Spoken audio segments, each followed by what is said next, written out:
First, Jerry, thanks for the introduction.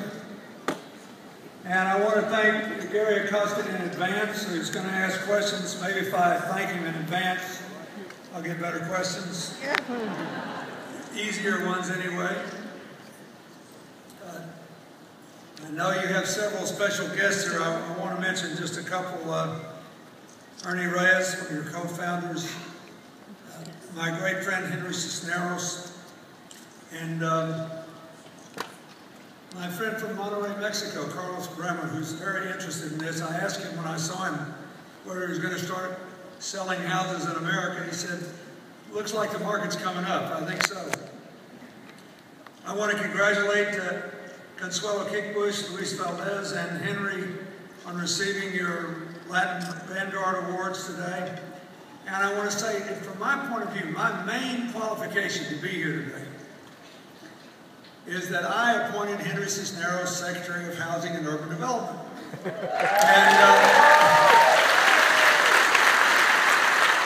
I still believe he's the best HUD Secretary the country ever had. And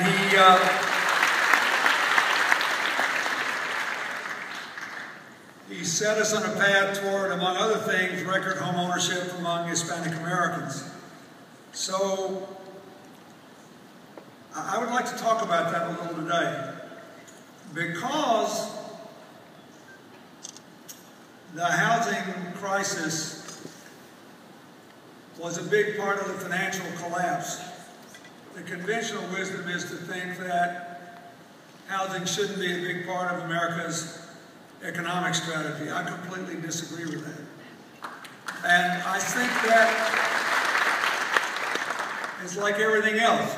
We made some mistakes, we need to learn from them, we don't need to repeat them, but we don't need to throw out the baby with the bathwater. We need to realize that the dream of owning one's own home is profoundly important and will have a bigger role among Hispanics in America, I believe, in our economic recovery than any other group. You have, for example, a record number of young people now who have to move back in with their parents, and a disproportionate number of them, given the family values of the Hispanic community, have been in Latino families. I think that that's a great market for affordable housing, taking into account everything that happened before.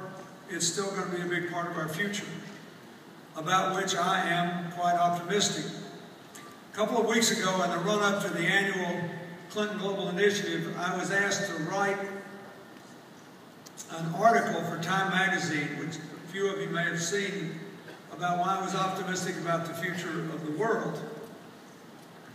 And I mentioned several things, including the explosive role of technology, which used to be considered the province of wealthy countries and more upscale individuals, and which is now proving to be one of the most powerful anti-poverty tools in the world. For example, every 10% increase in cell phone ownership in the poorest countries in the world adds almost 1% to GDP growth every year. After the tsunami in South Asia in 2004, I worked for 2 years there, first with first President Bush and then for the United Nations, and we increased the families that made a living from fishing, we increased their incomes 30% by giving them all a cell phone, because it enabled them to know immediately what the price of fish was 30 miles up or down the coast. And as a result, nobody could take advantage of them over the prices. And I could give you lots and lots of other examples where this is going on. The rising role of women in the poorest countries in the world is a big, big factor. If you look at the countries that are growing fastest, take Rwanda, for example, where the per capita income 4 years after the Rwanda genocide, when I first went to Rwanda in 1998, less than $1 a day. 12 years later, it was over $1,100 a year. It's no coincidence that the country also became the first country in the world, the country in Africa, to have more than half of the members of parliament women, half the governors, half the mayors. And I think that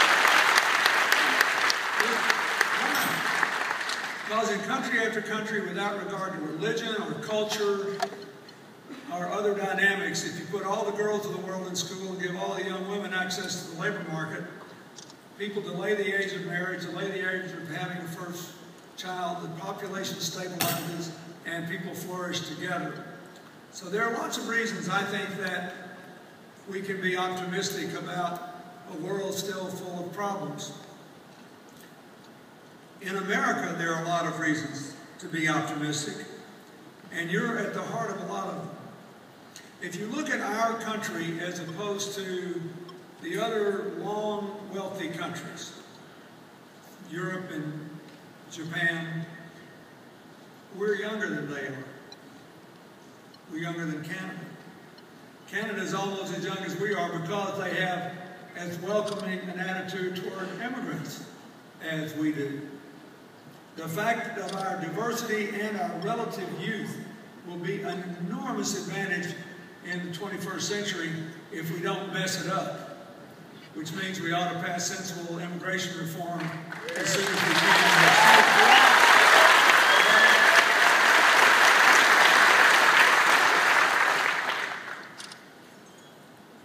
A big reason we're younger is our growing Hispanic population. The median Latino age in America is 27.6. For non-Hispanic white Americans, it's 42. And that is a huge deal. By 2025, at least one of every 2 workers newly entering the U.S. labor force is expected to be Hispanic. And demography is destiny. Having lost it, I can tell you that youth is a big deal. It really does matter. Also, I should tell you that another reason I favor immigration reform is that it will help us to get through the bulge of the baby boomer retirement. That is, after World War II, when people came home and had a lot of kids, the baby boom kids born between 1946 and 1964, it made a huge difference. Then we found all this prosperity. So my generation tended to marry later and have fewer kids. As a result, our children's generation is smaller than we are. Thank goodness our grandchildren are a bigger generation than we are, mostly because they're not all our grandchildren, mostly because we had another big surge of immigration. So a lot of the problems people raise about Social Security, Medicare, and all that, it's just a question of getting all of us baby boomers out of the way. I can say that since I'm the oldest one of the baby boomers, but it's important.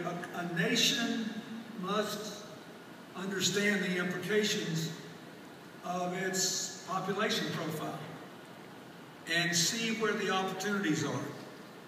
So we should be optimistic because we're younger than our competitors. In 20 years, if they do not change both their immigration and their one-child policy, the United States will be younger than China. In no small measure because of our Hispanic population. And that's going to be a plus. Also, Hispanics are increasingly performing well in the economy. Between 2010 and 2011, Hispanics living in poverty actually dropped modestly, while there was a modest increase among other minority groups in America. Median household income for Hispanics did drop in the same period, but less than 1%. I'll come back to that as a big problem in a minute. Hispanics are now the largest minority group in America's colleges and universities. The 4-year and 2-year schools combined 16.5%. And that's profoundly important. Again, in both positive and negative ways, but that's a reason to be optimistic. There are more than 3 million Hispanic-owned businesses in America, employing almost 2 million people, with about $500 billion in sales. And that number is only going to go up because Hispanics are starting new businesses. This is the most important number of all, at 3 times the national average.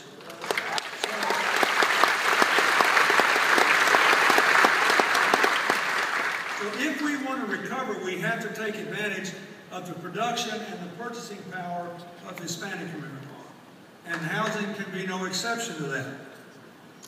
Now, that's the good news. Every year I have a meeting of the Clinton Global Initiative, which you saw a little bit about in the film, devoted just to the American economy. And last year we had a housing recovery working group to explore the ways that we could link financial institutions and investors with state and local governments and private developers to try to make sure, again, that we don't throw the baby out with the bathwater. I'm fine on having tougher capital requirements on our financial institutions. I think it had to be done after the financial collapse. But we can't ignore the fact that housing prices are slowly beginning to rise again, that people still dream of owning their own home, and that the big reason that middle-class wealth collapsed in America was the decline in housing prices. So we have to have a balanced commitment to growth there. Now, having said that, we have some real challenges. And they also tend, just like our assets, to disproportionately impact the Hispanic community. If you look at the whole world, and the countries I work in Latin America and Africa and East Asia, the world's challenges tend to be grouped in 3 clusters. One is, there is just too much inequality of incomes and opportunities. Opportunities for education, opportunities for healthcare, opportunities for housing, opportunities to start a business. And I see it everywhere. The countries that tend to reduce inequality tend to grow faster. For example, in the last 10 years, Brazil was the only one of the rising countries, including China and India, that both grew their economy and reduced inequality. In the last 2 years, Mexico has grown even faster than Brazil, and we've had 2 years in a row, believe it or not, where there was net out-migration of undocumented Mexicans from America back to Mexico, partly because of the economic opportunities that exist there, and partly because they are producing an aggressive education for all strategy, which is reducing inequality of opportunity to create a more broad-based prosperity. We have to work on that in America too. You can't leave people out and leave them behind. And one of the things I think that a lot of times people miss is how many people there are, including probably a lot of people working in this hotel, who are working 40 hours a week and trying to raise children in dignity, and because of the cost of raising children, are brought down near the poverty line unless they have some support.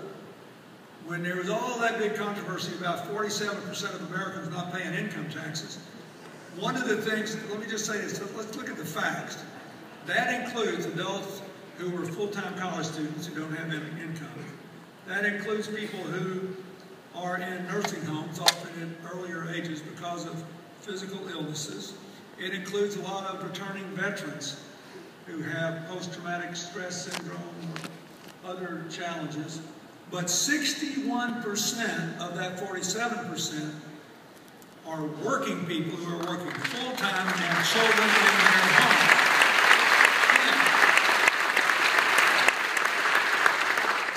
For 35 years, we've had a bipartisan policy in America to support them. That is, to use the tax code to try to achieve greater equity of opportunities for working people with kids. President Ford, I believe, signed the first earned income tax credit. It was very modest. President Reagan said it was America's best anti-poverty program. When I became president, we doubled it. And that doubling lifted 2.2 million children in working families, not welfare families, working families out of poverty. And then we added a child tax credit. When President Bush cut taxes quite a lot in his first couple of years as president, the second President Bush, I didn't really agree with that because I wanted us to keep paying down the debt to get ready for the baby boomers' retirement. But one thing I did agree with is they doubled the child tax credit. So I hope we have not abandoned a bipartisan American commitment to work and family. Believe me, those people who aren't paying income taxes because they're working 40 hours a week and they've got kids in the house, and that tax program, including the refundability of the earned income tax credit, is often the difference between their children being in poverty or not, having enough to eat, being able to have clothes on their back when they go to school. I hope we have not abandoned that commitment as a country, because we should do more, not less, to help people who are willing to work full-time lift their kids in dignity and have the quality of educational opportunity, quality of health care opportunity,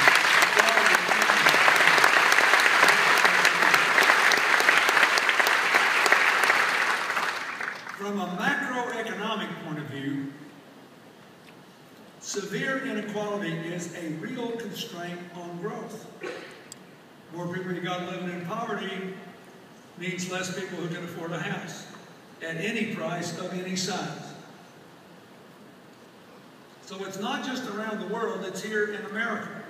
We have to keep trying to widen the circle of people who can participate successfully in a market economy. And that means less inequality of opportunity. Second problem we've got is instability. That also affects you. You saw it in the housing market. You have to have some instability in every free market, otherwise it would die. That is, the entrepreneur who takes a risk has to be actually taking a risk, right?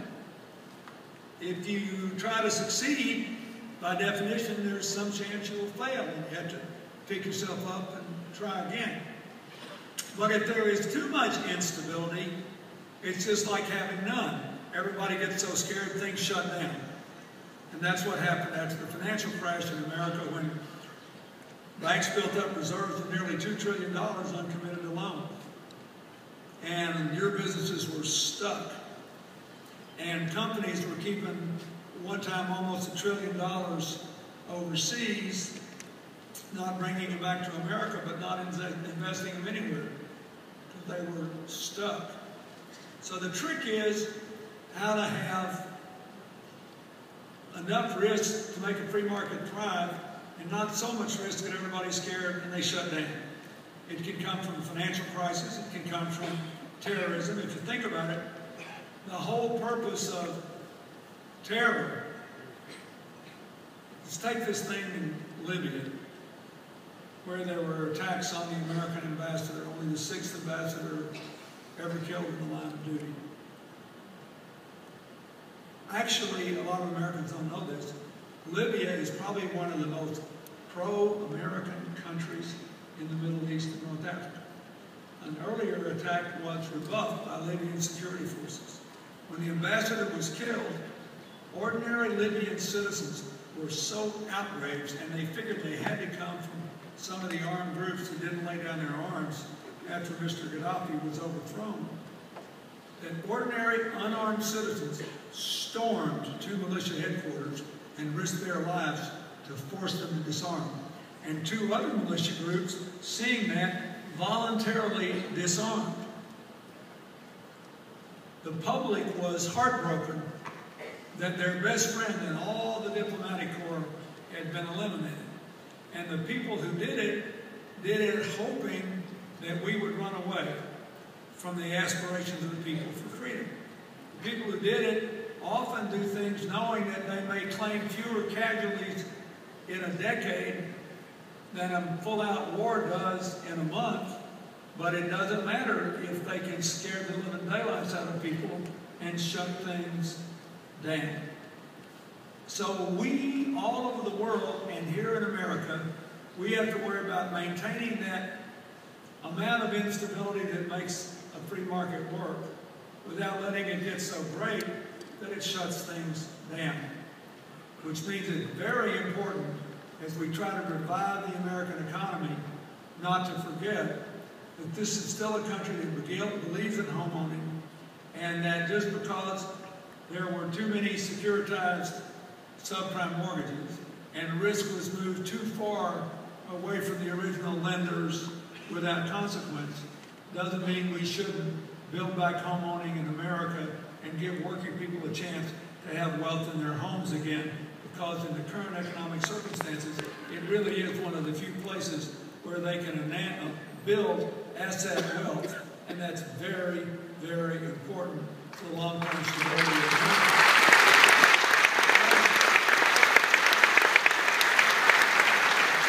The final thing I would say is that there is ample evidence now that nearly everybody has suggested, except certainly outside our country, that climate change has imperiled the world and requires us to change the way we produce and consume energy.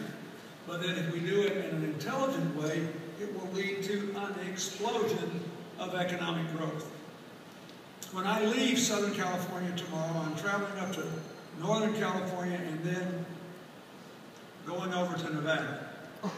On the way, at the border, I will fly over the Avanpa Solar Park.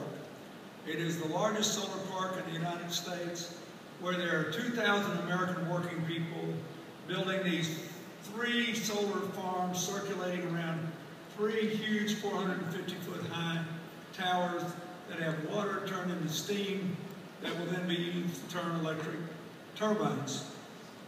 And it is the beginning of America trying to take advantage of the fact that of all the countries in the world, we are consistently rated first or second in the world in our capacity to generate electricity from the sun and the wind. It is made possible because California has made a commitment to generate a high percentage of electricity by 2030 from clean energy. We can do that everywhere. On a windy day in Texas, I should back up and say, I make a lot of joint appearances with the second President Bush. I used to with his father. And you know, you can imagine we disagree on a lot of things. I've actually come to like him quite a lot, personally, and I'm always ragging him by saying, you know, that in a brief period of bursting idealism when he was governor of Texas, President George W. Bush entered what I always say was his proto-socialist phase, where he gave significant tax credits to the wind industry. On a windy day in Texas now, they can get 25% of their electricity from the wind. 25%.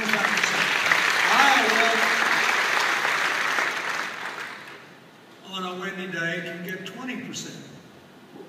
And we actually have some bipartisan support in the Congress for extending the wind energy tax credit, partly because the wind blows hardest where the people aren't. And a lot of those rural districts are represented by Republicans, and that's money in the bank for them, building and helps farmers to diversify their agricultural income. But this is good for America when we are more efficient with our energy. We create 7,000 to 8,000 jobs for every $1 billion we invest in making our buildings more efficient. Homes, offices, manufacturing facilities, right across the board. And I've done a lot of work on this in America and around the world. But there is really nothing that will generate more economic opportunity than trying to offset the fact that the climate is changing in ways that aren't good. We now have had 330 months, closing on 30 years, in which every single month it was warmer than the 100-year average for that month before then. We are seeing disruptions in our agricultural production patterns. Good news is you can soon take a boat all the way across, or a ship all the way across the North Pole in the summertime. The bad news is you can soon take a ship across the North Pole in the summertime, because it sounds like a hoot, right?